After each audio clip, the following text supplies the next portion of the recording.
बार support किया था और इनके कुरैश के साथ भी बड़े अच्छे रिलेशंस थे, इसलिए इनको हराना बहुत जरूरी था। तो नबी अलैहिस्सलाम 1600 मुसलमानों के साथ खैबर पहुंच गए, लेकिन यहूदियों को कुछ मुनाफिकों ने ये खबर पहले ही दे दी थी। वैसे भी यहूदियों को लगता था कि वो ये जंग आसानी से जीत जाएंगे, क्योंकि इनकी तैयारी पूरी थी और इनके पास एक जंगजू था जिसका नाम मरहब था। मरहब पूरे अरब में मशहूर था और इसके लेवल का कोई भी जंगजू पूरे अरब में नहीं था। नबी अलैहिस्सलाम ने कई सहाबा को ये किला फतह करने भेजा, लेकिन किसी से ये किला फतह नहीं हुआ। फिर नबी अलैहिस्सलाम ने फरमाया कि कल मैं ये झंडा उस इंसान के हाथ में दूंगा जो अल्लाह और उसके रसूल से मोहब्बत करता है और अल्लाह और उसका रसूल भी उससे मोहब्बत करते हैं। सारे सहाबी इस उम्मीद में थे कि ये झंडा उन्हें मिले, यहाँ तक कि हजरत उमर को तो उस रात नींद भी नहीं आई। लेकिन अगले ही दिन नबी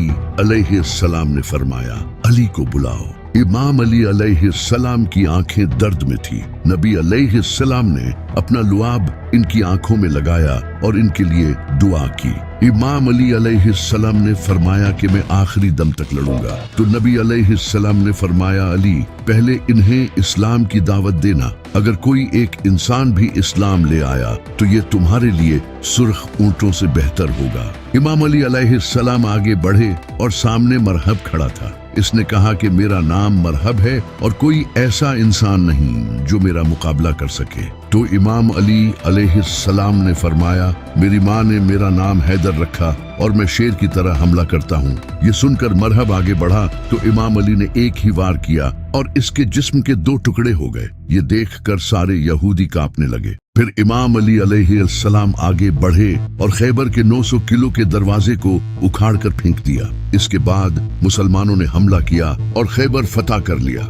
खैबर की जंग के बाद नबी अलैहिस्सलाम ने अपना एक रिप्रेजेंटेटिव बसरा के गवर्नर की तरफ भेजा ताकि इन्हें इस्लाम की दावत दे सके, लेकिन उन्होंने न सिर्फ दावत कबूल करने से इनकार किया बल्कि इस सहाबी को कत्ल कर दिया जो कि जंग का ऐलान था। तो नबी अलैहिस्सलाम ने 3000 का लश्कर तैयार किया रोमन एम्पायर से जंग करने के लिए। नबी अलैहिस्सलाम ने इस फौज का सरदार ज़ैद बिन हारसा को बनाया और फरमाया, अगर ये शहीद हो जाएं तो तुम्हारा अगला सरदार इमाम अली के भाई जाफर बिन अबी तालिब होंगे, लेकिन अगर ये भी शहीद हो जाएं तो तुम्हारा अगला सरदार अब्दुल्ला बिन रवाहा होगा। इसके बाद मुसलमान रोमन एम्पायर के खिलाफ जंग करने निकल पड़े। जैसे ही मुसलमान मूता के पहाड़ों पर पहुंचे तो सामने 1 लाख फौज इनका इंतजार कर रही थी, कहां 3000 और कहां 1 लाख। लेकिन मुसलमानों ने फिर भी इन पर हमला किया। ये जंग मूता के पहाड़ों के दरमियान लड़ी जा रही थी, इसी वजह से इसे जंगे मूता कहा जाता है। इस जंग में मुसलमानों की फौज के एक के बाद एक लीडर्स शहीद होने लगे। पहले ज़ैद बिन हारसा, फिर जाफर बिन अबी तालिब और उसके बाद अब्दुल्ला बिन रवाहा। और नबी अलैहिस्सलाम इनसे मीलों दूर मदीना में बैठे सहाबा को ये सब बता रहे थे। नबी पाक अलैहिस्सलाम ने फरमाया, ज़ैद ने झंडा लिया और मारा गया, फिर जाफर ने झंडा लिया और मारा गया, फिर इब्ने रवाहा ने झंडा लिया और मारा गया। जब नबी अलैहिस्सलाम लोगों से ये कह रहे थे तो आपकी आंखों से आंसू जारी थे और एग्जैक्टली ऐसा ही हुआ। मुसलमानों ने इन तीनों लीडर्स की शहादत के बाद अपना अगला लीडर खालिद बिन वलीद को चुना। खालिद बिन वलीद ने एक स्ट्रेटजी यूज की। उन्होंने मुसलमान फौज को रीऑर्गेनाइज करके आहिस्ता से पीछे हटने को कहा, जिससे रोमन एम्पायर को लगा कि ये मुसलमानों का कोई ट्रैप है और वो जंग छोड़कर वापस चले गए और इस तरह मुसलमान सेफली मदीना पहुंच गए। जंगे मूता के बाद कुरैश के एक साथी कबीले बनु बकर ने मुसलमानों के साथी कबीले बनु खुजा को कत्ल कर दिया, जिससे मुसलमानों और मक्का वालों के दरमियान होने वाली डील सुलह हुदैबिया टूट गई।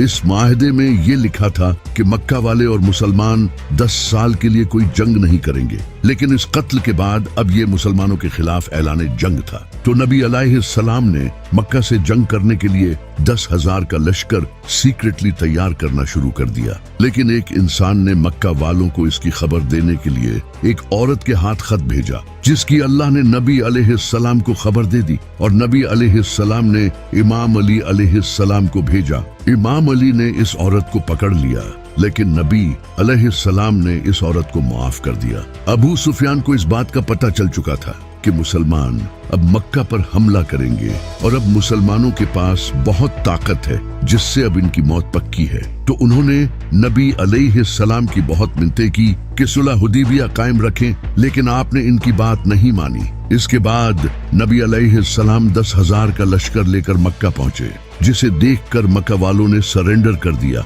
और इस तरह सिवाय कुछ लोगों को कत्ल किए। नबी अलैहिस्सलाम ने मक्का फतह कर लिया, जिसे देखकर अबू सुफियान ने भी सरेंडर कर दिया और इस्लाम कबूल कर लिया। नबी अलैहिस्सलाम ने भी मक्का के लोगों को मुआफ कर दिया। फतह मक्का के बाद अभी भी अरब के कुछ कबीले ऐसे थे जिन्हें मुसलमानों की इस बढ़ती हुई ताकत से डर लगने लगा, जो कि ताइफ के हवाजन और सकीफ कबीले थे। तो इन्होंने मुसलमानों के खिलाफ हमला करने का फैसला किया। तो नबी अलैहिस्सलाम 12,000 का लश्कर लेकर इनके खिलाफ जंग करने ताइफ निकल पड़े।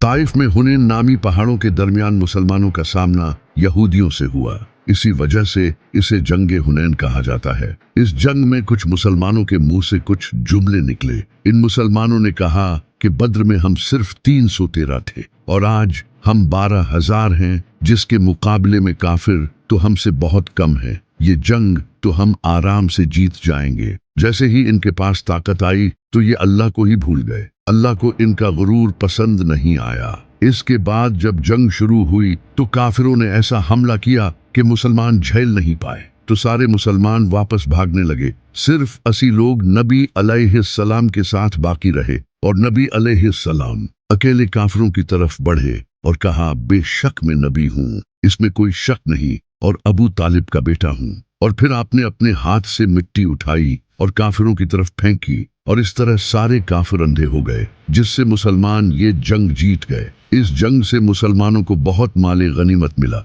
जंगे मूता के बाद जब खालिद बिन वलीद रजी अल्लाह ताला अन्हा मुसलमानों को सेफली मदीना ले आए, तो इस बार नबी अलैहिस्सलाम ने रोमन एम्पायर के खिलाफ दोबारा जंग करने का फैसला किया और कुरान में इस जंग से रिलेटेड साफ तौर पर फतवा आ गया था कि जो मुसलमान इस जंग में शामिल न हुआ वो मुनाफिक डिक्लेयर हो जाएगा। ये मुसलमानों पर अब तक की सबसे बड़ी आजमाइश थी, क्योंकि इस वक्त मदीना में खजूर की फसल तैयार हो चुकी थी और इसी वक्त मुसलमानों को जंग पर जाना था, जिससे इनकी फसल जाये हो जाती। और जंग भी उस वक्त की सबसे पावरफुल फौज रोमन एम्पायर से थी, जहां 1,00,000 फौज इनके इंतजार में बैठी थी, जबकि मुसलमान सिर्फ 30,000 थे। और ये जो तबूक तक का सफर था, ये भी बहुत ही डिफिकल्ट सफर था। ये बहुत ही लंबा रास्ता था, जबकि कुछ मुसलमानों के पाँव में जूते भी नहीं थे। अब ये वो वक्त था जब नबी अलैहिस्सलाम के सच्चे सहाबा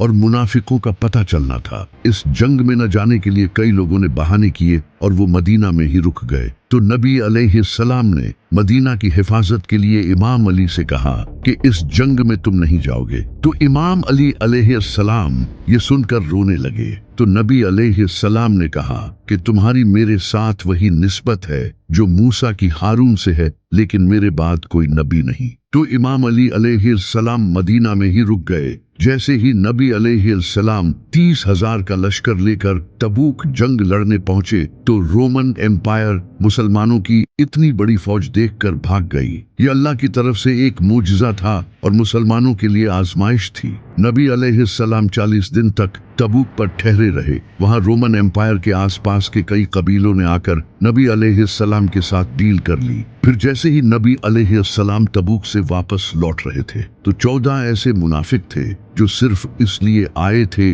ताकि वो नबी अलैहिस्सलाम को शहीद कर सकें। इन लोगों ने एक तंग घाटी में नबी अलैहिस्सलाम पर हमला कर दिया, लेकिन अमार इब्ने यासिर और हुज़ैफा बिन यमान ने आप सल्लल्लाहु अलैहि वसल्लम की हिफाजत की। इन 14 मुनाफिकों ने अपने मुंह पर कपड़ा लपेट रखा था। इसके बाद नबी अलैहिस्सलाम ने हजरत हुज़ैफा बिन यमान रज़ी अल्लाह ताला अन्हा को इन 14 मुनाफिकों के नाम बताए, और ये नबी अलैहिस्सलाम और हुज़ैफा बिन यमान रज़ी अल्लाह ताला अन्हा के दरमियान एक राज था।